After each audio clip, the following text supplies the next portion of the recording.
है, अकेले कुटवा वाले नहीं।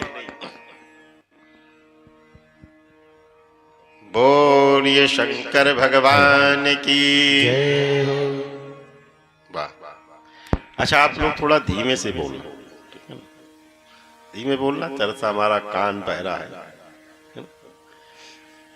बोलिए विश्व मोहिनी मैया की। क्या मतलब, यहाँ के लोग उल्टा चलते हैं क्या? जब बोला जाए तेज बोलो तो धीमा, धीमा बोला जाए तेज। खैर, यही युग की चाल। इस युग में जो भी कुछ हम सब कर रहे हैं वो प्रकृति के विपरीत कर रहे हैं, और जब हमारे भी जीवन में प्रवृत्ति के विपरीत होता है तो हमको कष्ट होता है, हमको दुख होता है। जैसी हमारी प्रवृत्ति है, अगर वैसा होता चले तो फिर चेहरे पे मुस्कान बनी रहेगी अपने आप। जैसा हम चाहते हैं वैसा होता चला, लेकिन ऐसा होता नहीं है। क्यों नहीं होता? उसके पीछे का मूल कारण यह है कि हमें जिस समय जो करना चाहिए वो उस समय नहीं करते। जब समय के बाद कोई चीज करते हैं तो परिस्थितियां ऐसी होती हैं जो हमारे जीवन को तनावपूर्ण पैदा करती हैं। जैसा आपसे बताया था कि हमारे आपके जीवन में वर्तमान में सब कुछ है। हमारी पत्नी सेठ है, हमारे बच्चे भी सेठ हैं, हम भी सेठ हैं, हमारा परिवार भी सेठ है, पड़ोसी सेठ है, नाते रिश्तेदार भी सेठ हैं। सब अपनी अपनी जगह पर सेठ हैं। तो क्या समस्या क्या है? क्या समस्या यह है कि हमारा माइंड अपसेट है। अब बोलो, जब सब सेठ है लेकिन माइंड अपसेट है तो फिर दुनिया के सारे सेठ बेकार। लेकिन अगर हमारा माइंड सेट हो जाए, बाकी कुछ भी ना सेट हो, तो भी संसार में हम मस्ती के साथ जी सकते। और याद रखना, मस्ती उन्हीं के जीवन में आती है जिनका माइंड सेट होता है। जिनका मस्तिष्क सेट नहीं है ना, मन सेट नहीं है ना, उसके जीवन में कभी मस्ती आती नहीं। अच्छा, मन के अपसेट होने का मूल कारण क्या है? मन के अपसेट होने का मूल कारण है हमें अपनी हस्ती याद रहती है। और जिस व्यक्ति को अपनी हस्ती में जो जीता है उसके जीवन की मस्ती चली जाती। क्यों? वो उसी को सजाने संवारने में लगा रहता है। जैसे एक व्यक्ति ने आके पूछा था, महाराज जी हम बहुत परेशान हैं, कोई उपाय बताओ। हमने कहा उल्टा कर दो। क्या मतलब है? हमने को परेशान को उल्टा करो तो क्या हो जाएगा? शान से परे हो जाएगा। परेशान जब आप उल्टा करोगे शान से परे हो जाएगा। जब तक हम जीवन में शान पर जीते हैं तभी तक हमारे जीवन में उथल पुथल रहती है। जब अपनी शान परमात्मा के चरणों में समर्पित कर देते हैं तो फिर हमारी परेशानी स्वतः दूर हो जाती है। आइए, आज महामाया मातेश्वरी का आज क्योंकि पुष्पा दिवस के बाद सहना शैया दिवस था, कल माता रानी का प्राण प्रतिष्ठा होगी, पूर्णाहुति हवन होगा। आज तो उपसंहार दिवस है, और उपसंहार दिवस में देखो माता रानी के 9वें देवर में कितने फल आए हैं। आज इतने फल आए कि कुटवा वाले खा खा के छक जाएगा। ये प्रसाद मिलेगा आपको। अभी तक कथा प्रसाद आप लोग पाते रहे, आज ये भी भरपूर प्रसाद मिलेगा। और ये जो पुष्प बने हुए हैं ना, इनको कथा के बाद सब लोग बढ़िया बढ़िया लड़ियां बनाइएगा घूम करके, और जितना अच्छा हो सके वो सजाया जाए। कल परम माँ भगवती विराजमान हो जाएगी। तो आइए हम 9वें दिवस की कथा पर प्रवेश करते हैं। इसके बाद आप सूक्ष्म में थोड़ी बात कहेंगे, लास्ट में व्यासपीठ का आशीर्वाद होगा। आज हमारे लिए बहुत ही अच्छी बात है। वैसे व्यासपीठ पे जब बैठ जाते हैं तो हम भूल जाते हैं कि क्या कह रहे हैं, कौन सामने बैठा है। केवल इतना याद रहता है कि हम कथावाचक हैं और आप सभी श्रोता हैं।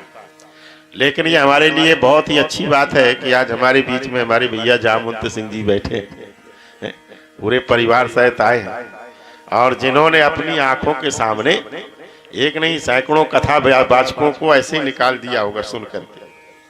जिनके सामने बने, हम तो उनके सामने बने ही बने। तो आइए थोड़ी सी कथा विराम के अवसर पर एक बहुत ही अच्छी पावन संदेश देते हुए आपको आज ये कथा का उपसंहार है। उपसंहार में प्यारी भाई बहनों जीवन का सार कहा जाता है। 9 दिन की कथा में आपने क्या पाया, ये तो चिंतन आपको करना है। हमारे परम आदरणीय त्रिवेणी सिंह जी, उनकी पत्नी कृष्णा देवी जी ने आप लोगों को भरपूर लुटाने का प्रयास किया। इतना लुटाने का प्रयास किया कि जो इन्होंने बजट बनाया था उससे डेढ़ा पार कर गया और आगे बढ़ गया। अच्छा, हमने कितना भी सोच समझ कर बनाया था फिर भी वो पार कर गया। तो आज जैसी चर्चा होने लगी, हमने कहा समस्या तो यही होती है, आदमी जब मकान बनाता है तो अपने मकान बनाने का बजट सकता है कि 10 लाख में तैयार हो जाएगा, मिस्त्री भी बता देता है कितने में हो जाएगा, लेकिन जब मकान बनना शुरू होता है तो 10 के वो 20 में पहुंच जाता है, ऑटोमेटिक दूना पहुंच जाता है। तो जब आप अपने मकान की व्यवस्था संभालने में इतना होता है तो ये तो हमारी आपकी जिंदगी का मकान तैयार हो रहा है, पूरा जीवन का ही निर्माण होने वाला है। इसलिए कुछ ना कुछ तो आगे पीछे हो जाना स्वाभाविक ही। तो आइए हम सब मस्ती के साथ में 2 बार प्रभु नाम का संकीर्तन करते हैं और इसके बाद पावन कथा की ओर प्रवेश करेंगे। तेरा पल पल बीता जाए, मुख से जप ले नमः शिवाय। तेरा पल पल बीता जाए, मुख से जप ले नमः शिवाय। पल पल बीता जाए, मुख से जप ले नमः शिवाय। तेरा पल पल बीता जाए, मुख से जप ले नमः शिवाय। ओम नमः शिवाय बोलो, ओम नमः शिवाय, ओम नमः शिवाय बोलो, ओम नमः शिवाय बोलो, ओम नमः शिवाय बोलो, ओम नमः शिवाय, ओम नमः शिवाय बोलो, ओम नमः शिवाय। हो तेरा पल पल बीता जाए, मुख से जप ले नमः शिवाय। तेरा पल पल बीता जाए, मुख से जप ले नमः शिवाय। प्यारे भाई बहनों, हर पर हर क्षण केवल अपने मुख से परमात्मा के नाम का संकीर्तन करना। नाना प्रकार की कथाओं को सुनाते हुए वेदव्यास जी ने जन्मेजय से कहा। जन्मेजय जी ने वेदव्यास जी से पूछा, महाराज ये बताइए परा अम्बा माँ भगवती का साक्षात स्वरूप को हम क्या मान करके पूजा करें। याद रखना, माँ भगवती का जो साक्षात स्वरूप है, मूल मंत्र है ओम ऐं ह्रीं क्लीं चामुंडाय विच्चै। ये माँ पराम्बा का भगवती का मूल मंत्र है। लेकिन आदि शक्ति परा माँ भगवती का अगर मूल साक्षात स्वरूप है तो माँ गायत्री है। गायत्री ही देवी है और देवी ही गायत्री। और बिना गायत्री के इस संसार में किसी भी व्यक्ति का तरण तारण हो नहीं सकता है। जैसे गायत्री जितने भी ब्राह्मण है कह दे कि हम वैष्णव हैं, शैव हैं, नहीं है। ब्राह्मण है तो पहले शाक्त है और शाक्त है तभी वो उसके अंदर ब्राह्मणत्व आता है। क्यों? क्योंकि गायत्री ब्राह्मण के लिए मूल है। जो ब्राह्मण गायत्री का जाप नहीं करते हैं उस ब्राह्मण का दर्शन करना भी पाप होता है। याद रखना, नित्य गायत्री जाप करना ही चाहिए। प्रातःकालीन, मध्याह्नकालीन और सायंकालीन 3 कालों में गायत्री का जाप अनिवार्य होता है। और याद रखना, जितने भी लोग हैं संसार में, कहीं पर भी दुर्भिक्ष पड़ जाए, कहीं पर भी अकाल पड़ जाए, कहीं पर भी किसी समस्या का समाधान ना होता हो, गायत्री मंत्र का जाप करके उसका पाठ करके आप जल का विसिंचन कर दें, सारी समस्याओं का समाधान होगा। लेकिन याद रखना, ऐसे नहीं कि आप एक ही बार पढ़ो और इसके बाद कर दो। ये कौन कर सकता है? जिसने गायत्री सिद्ध किया। गायत्री माता के 24 अक्षर हैं। जिस मंत्र में जितने अक्षर होते हैं उतने लाख का पुरस्चरण हुआ करता है। अगर आप 24 लाख गायत्री का जाप कर लें, आपके सामने साक्षात मां गायत्री प्रकट हो जाएगी। अगर आप देवी जी के महामंत्र हैं, इनका 12 लाख बार जाप कर लीजिए तो साक्षात मां काली का आपको दर्शन हो जाएगा। जैसे रामकृष्ण परमहंस महाराज जी को दर्शन हुआ करते थे मां काली का साक्षात। आपको भूत भामन भगवान शंकर का दर्शन करना है, आप 1.25 लाख महामंत्रों का जिस प्रकार से जाप एकाग्रचित्त होकर के स्वतः कर लीजिएगा, आपको भगवान का दर्शन होने लगेगा। भूत भावन भगवान शंकर का जो त्रयंबकम यजामहे सुगंधम पुष्टिवर्धनम उर्वारुकमिव बंधनान् मृत्योर्मोक्षीयम् अमृताम्, 12.5 लाख बार अगर आप जाप कर लेंगे तो भगवान शंकर सामने आपके प्रकट हो जाएंगे।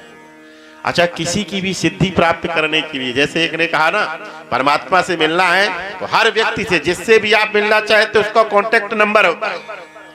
जैसे हमारे आपके पास कांटेक्ट नंबर है ना, फोन लगाओ सीधा बात हो जाएगी। लेकिन आपको आज हम आपके परमात्मा का कांटेक्ट नंबर बता रहे हैं। आपने जिस समय उस नंबर डायल किया नहीं कि भगवान तुरंत बोलेगा हेलो क्या हाल है, तुरंत बोलेगा और आप अपनी समस्या बताना, समस्या दूर हो जाएगी। ठीक है ना, आपको सीधा नंबर बता रहे हैं, उस नंबर को आप लोग नोट कर लेना और ये पक्का है आप डायल करोगे तुरंत बात हो जाएगी। ठीक है ना, नंबर जानना चाहते हो जरा जोरदार ताली बजाओ। ये बात, बड़े होशियार आदमी यहाँ। अच्छा, जिन्होंने ताली बजाई सब 500 रुपया चढ़ाना। कह दो अब तो बुरे फंस गए, जब इतने दिन नहीं चढ़ाए तो अब क्या चढ़ाएंगे भाई, है? ऐसा है। लेकिन आज आखिरी दिन सब लोग करते हैं।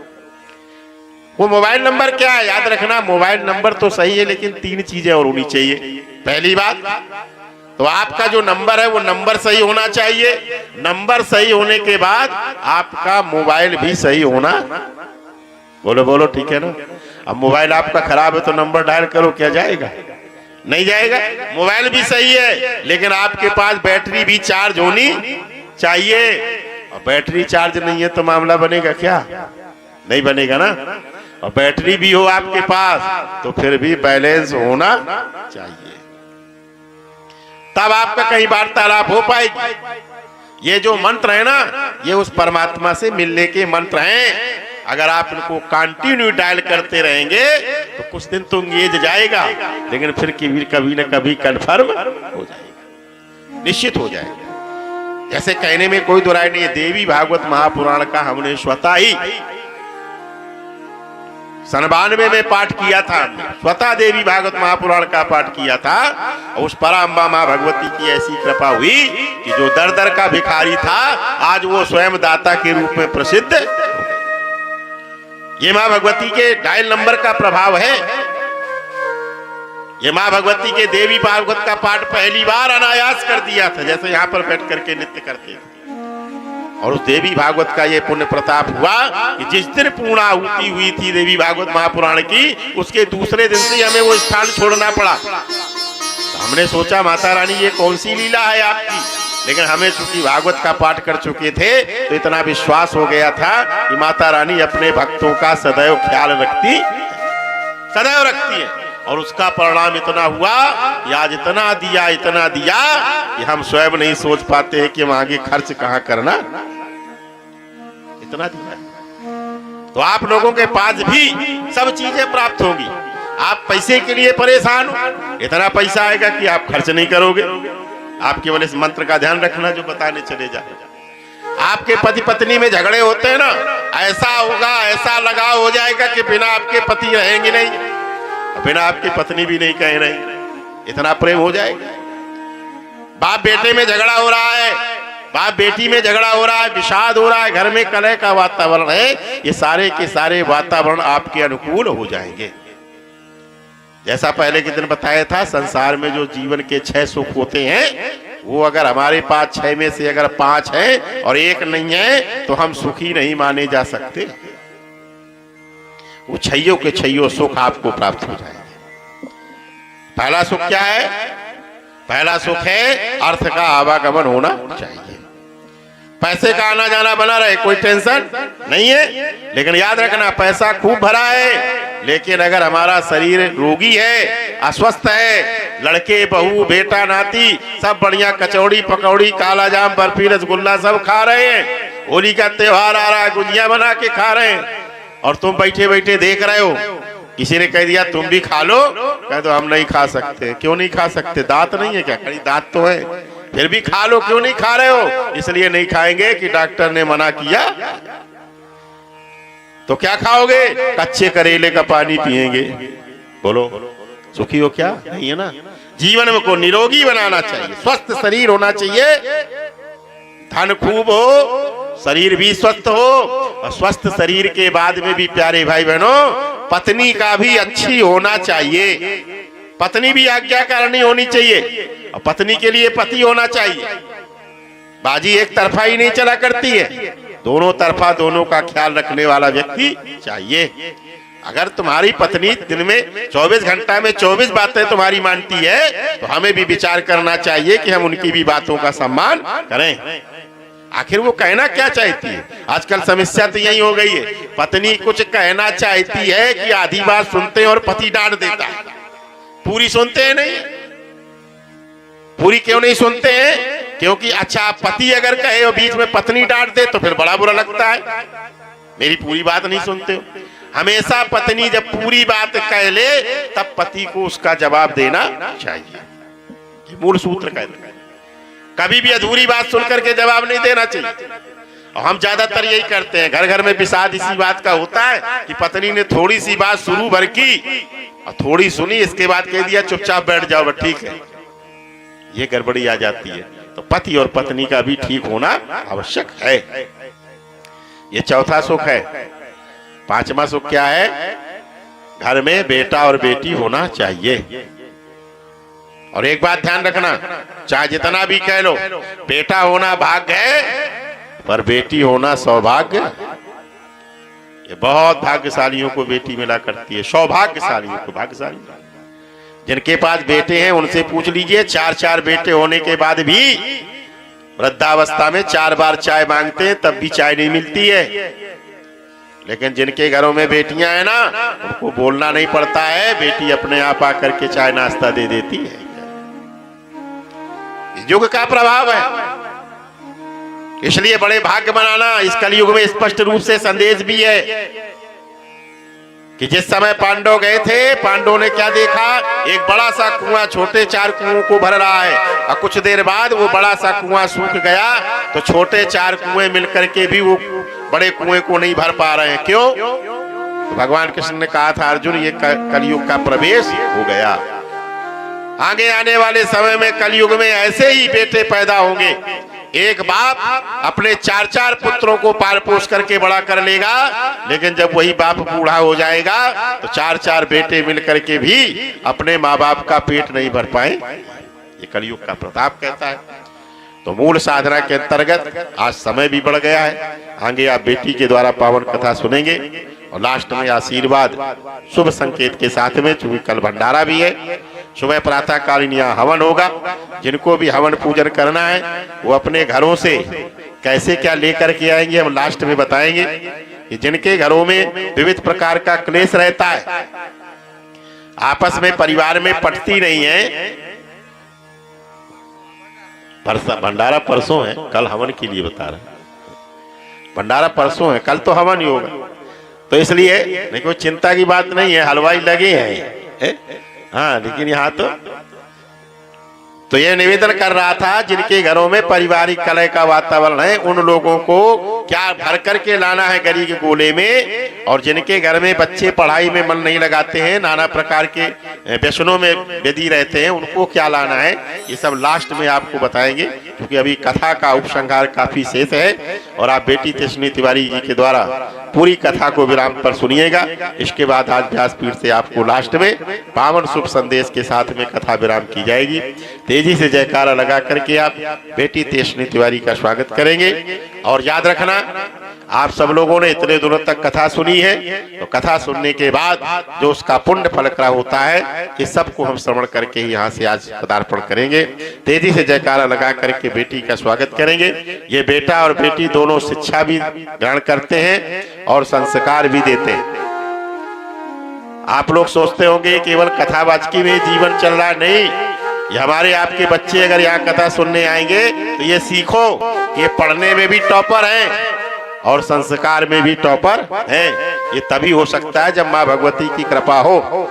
ये दोनों बच्चे हाई स्कूल और इंटर में यूपी पैरेड में स्थान लेकर के आए हैं और यहाँ ग्रेजुएशन में भी बुंदेलखंड में टॉप किया है। और बालक जो है एग्रीकल्चर से कर रहा है। अब बिटिया अगले साल से इसी सत्र से IAS की तैयारी भी करेगी। अभी तो इनकी चल रही है घर पर, तो हो सकता है कटवा में कथा कही है माता विश्वमोहिनी के दरबार में, आगे चल करके हो सकता है इसी जिले की जिलाधिकारी बन करके कथा कहे आकर के। तो ये माता रानी की महाप्रताप है और निश्चित रूप से कि इन्होंने अभी तक हर चीज में सफलता प्राप्त की है तो आगे भी सफलताएं प्राप्त करेंगे। और जिन लोगों को ये निमंत्रण पर्चा नहीं मिला वो याद रखेंगे, पर्चा वो ले लेंगे। 15 दिन का इसी बेटी के जन्मोत्सव पर ही वो महायज्ञ होती है। जिस दिन ये बेटी पैदा हुई थी उसी के जन्मोत्सव से छठी के दिन 5000 कन्याओं का पूजन किया गया था और 5 दिवसीय महायज्ञ प्रारंभ करके अब लगातार सतचंडी महायज्ञ हो रही है। तो 23वां इसका जन्मोत्सव भी है। 15 दिन मनाते हैं।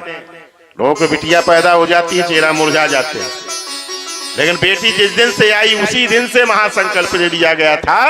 इनके जन्मोत्सव पर सचंडी महायज्ञ, राम कथा, भागवत कथा के अन्य महायज्ञ दान के साथ भी चलती रहेगी। तो ये 23वां महायज्ञ भी आप सब लोग आएंगे।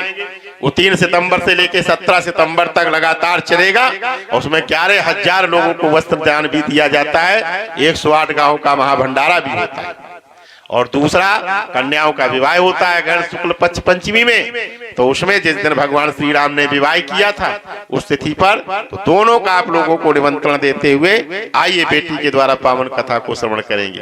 बोलिए शंकर भगवान की। मुझे इस दुनिया में लाया, मुझे बोलना चलना सिखाया। ऐ मात पिता तुम्हें वंदन, मैंने किस्मत से तुम्हें पाया। मुझे इस दुनिया में लाया, मुझे बोलना चलना सिखाया। ऐ मात पिता तुम्हें वंदन, मैंने किस्मत से तुम्हें पाया। है मात पिता तुम्हें वंदन, मैंने किस्मत से तुम्हें पाया। जब से मैं जग में आया, बने तब से शीतल छाया। कभी सहलाया गोदी में, कभी कंधों पे बिठाया।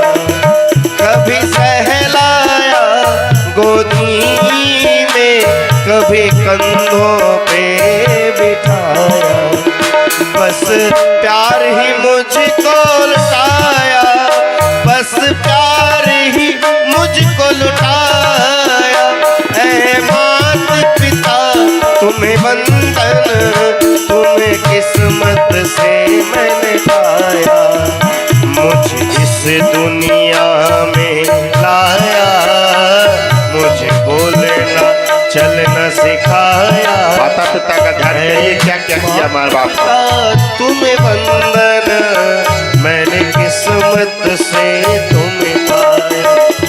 मैं उठ कर सर चल पाऊं, इस लायक तुमने किया है। कहीं हाथ ना फैलाऊं, मुझे तुमने इतना दिया। मुझे धर्म का पाठ सिखाया, मुझे धर्म का पाठ सिखाया। ओ मात पिता तुम्हें वंदन, मैंने किस्मत से तुम्हें पाया। मुझे इस दुनिया में लाया, मुझे बोलना चलना सिखाया। ऐ मात पिता तुम्हें वंदन, मैंने किस्मत से तुम्हें पाया। माँ बाप की आंखों से मैं आंसू बन के न गिरूंगा। माँ बाप का दिल जो दुखा दे, मैं ऐसा कुछ न करूँगा। माँ बाप की आंखों से मैं आंसू बन के न गिरूंगा। माँ बाप का दिल जो दुखा दे, मैं ऐसा कुछ न करूँगा। माँ बाप के रूप में मैंने भगवान को जैसे पाया। ऐ मात पिता तुम्हें वंदन,